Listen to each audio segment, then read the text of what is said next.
Hi everyone, this is Casey from Talking Mandarin, and today I want to share with you a little technique that you can use to greatly improve your Chinese reading skills. And this is a technique, I definitely didn't come up with it, but I like to call it graded reading, okay? And basically, if I can just give you an overview of what it is, it's basically starting out with reading resources that are quite easy and progressively increasing the difficulty of the books and the things that you're reading, all the while making sure to challenge yourself with whatever content you're using.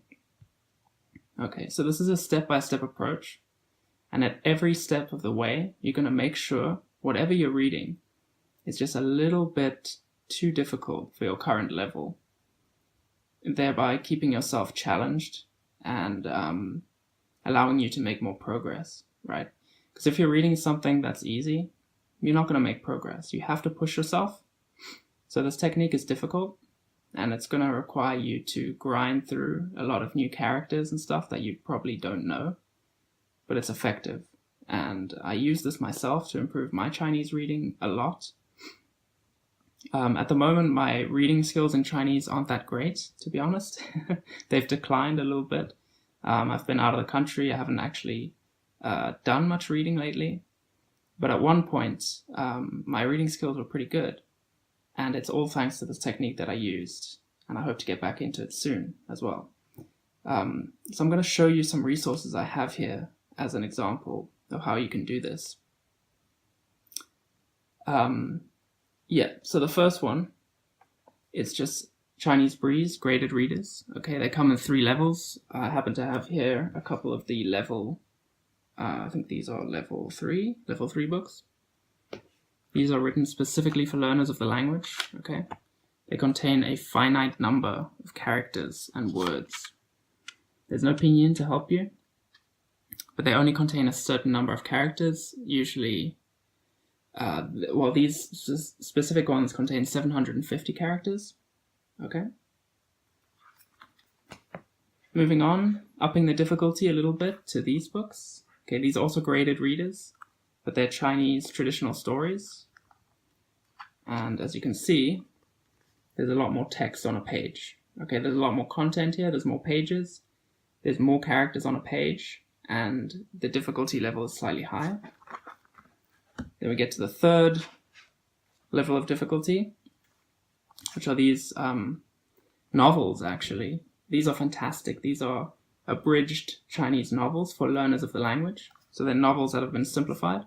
But as you can see, they're quite thick. Okay, there's a lot of content here. Let me just open up a page.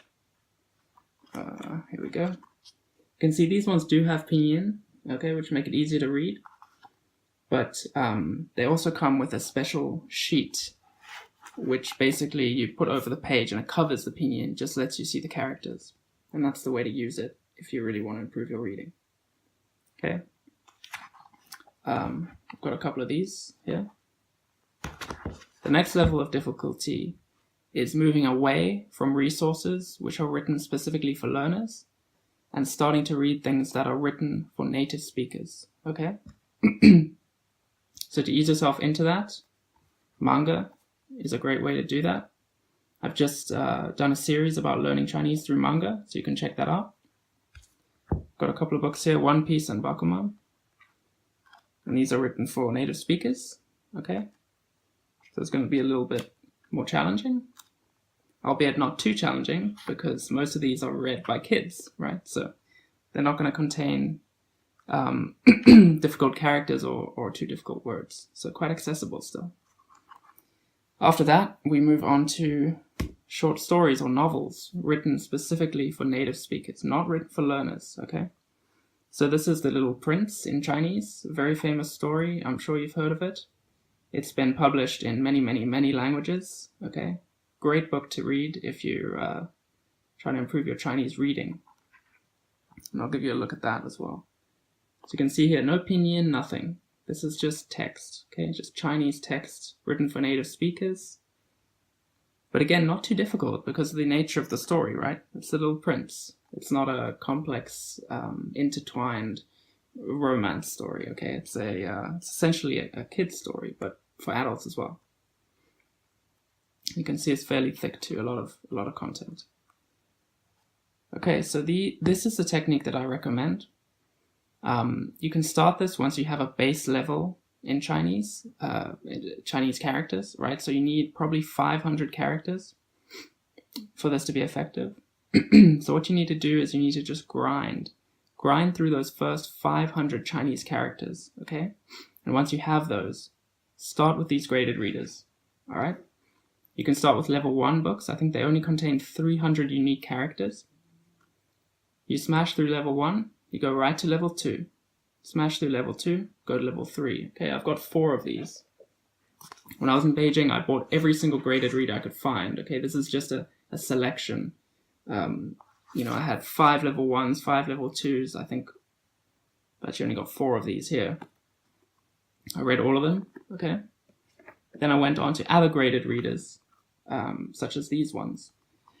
This is published by the Beijing Language and Culture University Press. Okay, these ones are slightly more difficult because the stories are a bit more complex. Then these are from Sinolingua, okay, the abridged Chinese novels. These are actually classic Chinese novels which have been rewritten for learners of the language. Still difficult, okay? Still difficult. You can see here. You can see all the underlines and notes that I've made.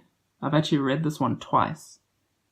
Okay, so I furiously underlined words. I was looking things up in the dictionary. It was challenging, but I got through it, and the second time was a lot easier. All right, then manga. Manga's the next thing, and manga's not too bad because they don't have a lot of text per page.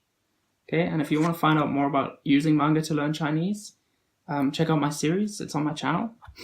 And then finally, like I said, novels. Okay, but don't start with something ridiculously difficult. Start with something like this. The Little Prince, okay? Don't be afraid to look up words, look up characters, scribble notes in the margin, okay? When you finish with this book, you're not going to be able to give it to anyone as a gift, okay? It should be filled with your notes and translations. All right. So the key here is not to stay on one level for too long, okay? If you continue reading these for a year, your reading ability is not going to improve. Okay, you need to challenge yourself at all times, even if that means looking up the words, looking up the characters. Yes, it can be painful, but you have to just get through it.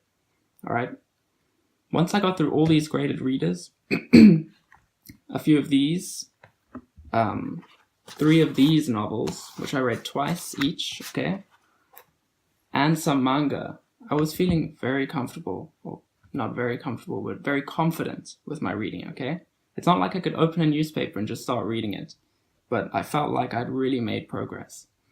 So the idea is just to do it intensely, okay? Just bombard your brain with all these reading resources and make sure whatever you're reading is just a little bit too challenging for you. That way you're going to learn a lot more words, a lot more new characters, and it's also going to be more interesting for you. Yeah. So I think I'm going to do another video on this at some time in the future. But if you understand what I'm trying to say and you think this could be helpful, leave a comment below. Tell me what your favorite reading resource is in Chinese and whether or not you've used this technique and whether you think it's helpful. Yeah, thanks for watching, everyone.